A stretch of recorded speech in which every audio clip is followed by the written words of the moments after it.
In 1997, I moved to Canberra, Australia, from a small town, Shippensburg, Pennsylvania. My husband was taking a job at the Australian National University, and we moved there with my 8-month-old daughter. This was a very difficult journey. From a Washington, D.C. airport, we flew to Los Angeles. Pretty long layover in L.A. From L.A. was 14 plus hours to Sydney. And then that wasn't even the end of the journey. From Sydney, there was a train ride or maybe a short flight to Canberra. Over the next 6 years, I did this trip many, many times, back and forth, Washington, D.C., Canberra, Canberra, Washington, D.C. I would say I adjusted somewhat, but I never fully got used to it. One illustration of the difficulty of the trip is the airline would help you track your progress with a map on the screen, and it was a little red dot. And I remember one trip early on, I think there'd probably been a meal or two, one full-length movie, maybe a little bit of another. I looked up at the dot. It was approaching Hawaii. That seemed like a happy destination.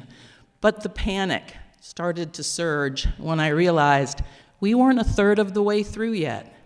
So I had to kind of swallow hard, stuff that panic down, and look away from the pitiful dot. But what made these trips more difficult for me was that I almost always made them with an infant, a toddler, or a preschooler, maybe two. And not to brag, but I think I became a a well-known expert on how you might best entertain your toddler on a trans-Pacific flight. For example, I once made an exquisite fake wallet, multicolored Monopoly money, chunky plastic coins, not a choking hazard, business cards, plastic credit cards. Chew on them all you want. I think I attached a ring of plastic keys. That provided hours of entertainment. When I look back now, I'm convinced that the reason it worked is because those toddlers, they thought it was real. They thought they were really getting into your stuff. Okay, my other game that worked really well was called Find the Cheerios. This one involved taking off your socks, shoes and socks of the toddler, and putting some Cheerios in between every toe. Hey, sneak in a Fruit Loop for a little variety. You think maybe that seems a little boring to you, but go back to a toddler's flexibility and dexterity. That was a good challenge. Okay, so flash forward a little bit. I'm living in Australia, and my second child, we're expecting our second child. The projected due date is 9/9/99, which has caused a little bit of a flurry in the news. There's a news story about, what babies are going to be born on 9/9/99, and babies that were born on 8/8/88 were interviewed, and those that were born on 7/7/77, they got some airtime too. So in a little twist of fate, my son is not born on 9/9/99. He's born on 9/11, which seems pretty darn inconsequential. Don't know anything important that happened on that day. So we just go on our way. Oh, a near miss there, 9/9/99. That could have been kind of interesting. Then 2 years later, after my son's second birthday party, we're up pretty late. Still maybe some dishes to do, some cleanup, maybe having an extra glass of wine.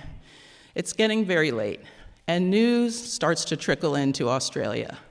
Planes have hit the Twin Towers. Then the plane has crashed into the Pentagon. And then the plane has crashed into the field in Pennsylvania. So over the next few days, we start to know more about the people who've died in those crashes, including on the Pennsylvania flight is a family almost exactly like ours.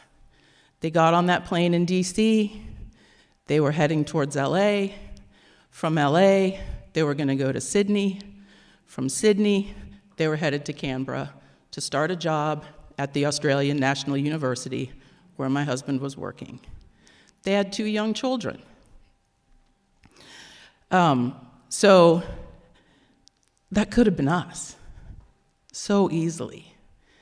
And as I thought about that moment, that twist of fate that did not put us on that flight, I wondered about them talking to their children, because on their flight, they now know that, those people knew that that hijacking was not going to end on a tarmac with an evacuation, with a ransom. So what would you say to your young children as the minutes and the seconds extended, kind of elongated in front of you? What would you do? It wouldn't really be about Cheerios, coloring books, anything like that. So I've wondered, what would I have said to my own children if fate had put me on that flight? The best thing I can come up with is that I would have talked to them about the day they were born. Thanks.